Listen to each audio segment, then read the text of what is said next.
Vedanta through stories. Story number 141. The nature of the Supreme Self. Indra was the king of the gods, and Virojana was the leader of the demons or asuras. The gods and demons both knew that Brahma, that is Prajapati, preached self knowledge, saying that the self was birthless, deathless, and eternal, and that he who knows the self becomes immortal. The gods were anxious to attain this self knowledge and sent Indra to Brahma to get self knowledge, for they thought that with the help of such knowledge they would all become immortal and would therefore have no great trouble from the demons. The demons, on their part, also sought self knowledge for the same purpose and sent their leader Virojana to Brahma. Both Indra and Virojana thus arrived at Brahman's hermitage with fuel in hand. Both of them became Brahman's disciples and were indefatigable in the discharge of the duties assigned to them by the master.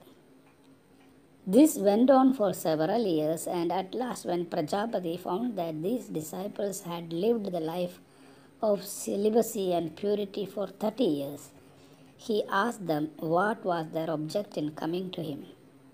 Both replied that they had come to learn self-knowledge from him. Brahman then said, "The Purusha, in bracket being,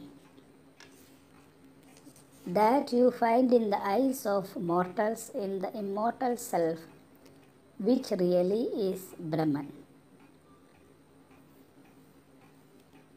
Both of them thereupon asked whether in one's reflection in water and in the mirror the self was to be seen. Brahma, of course, had indicated the being which gives the power of sight to the eye, and because of which all things become visible.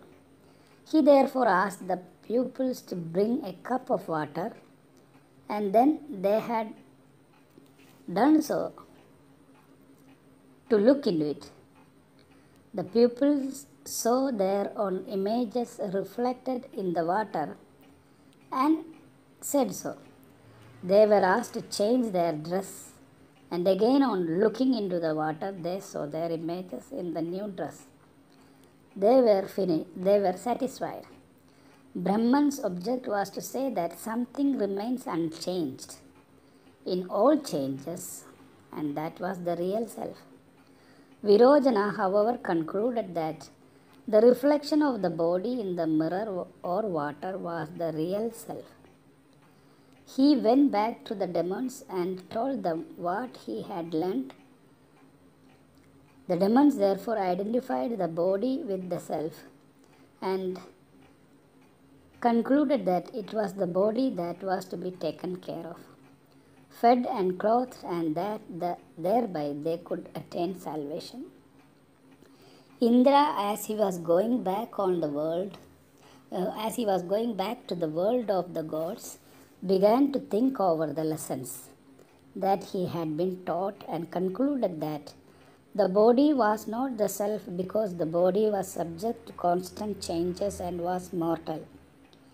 What then must be the real self? As he could not find an answer, he went back to Brahma and asked him to resolve his difficulty.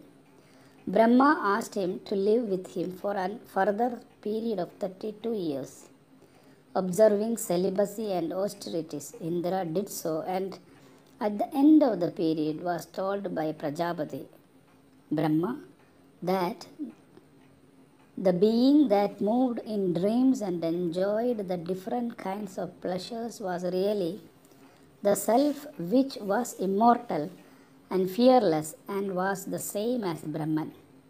With these instructions, Indra felt happy and started for the world of the gods. On his way, he began to ponder over his lessons, and again doubts assaulted him. For in dreams the self is sometimes miserable and afraid, and sometimes happy and free from fear. He again went back to Brahman's ashram and spent another period of 32 years there, living the life of continence and purity. At the end of that period, Prajapati told him that the being which remained content in itself and without dreaming in the deep sound sleep was the fearless immortal Brahman. With this knowledge, Indra left the ashram for the world of the gods. Again, doubt assailed him on his way because he was not sure that the self in dreamless sleep was conscious of itself. He again therefore went back to Brahman's hermitage. Again he lived for 5 years observing the vow of continence and purity in Brahman's ashram. And after that period, Prajapati said, neither in the state of awakening, nor in dreams, nor in sound sleep can you know the real self, because all these states belong to the material world.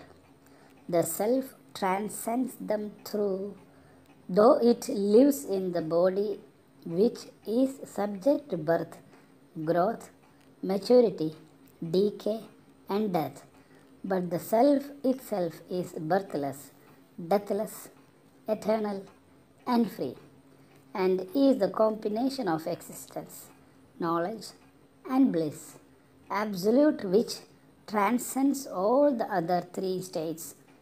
This is the last lesson that I wish to impart to you. Thus Indra realized the supreme truth about the self, and having become fully illuminated with the knowledge, he went back to the world of the gods, who with the help of such knowledge became immortal. This is Chandogya Upanishad, chapter 8, verse 7 to 12.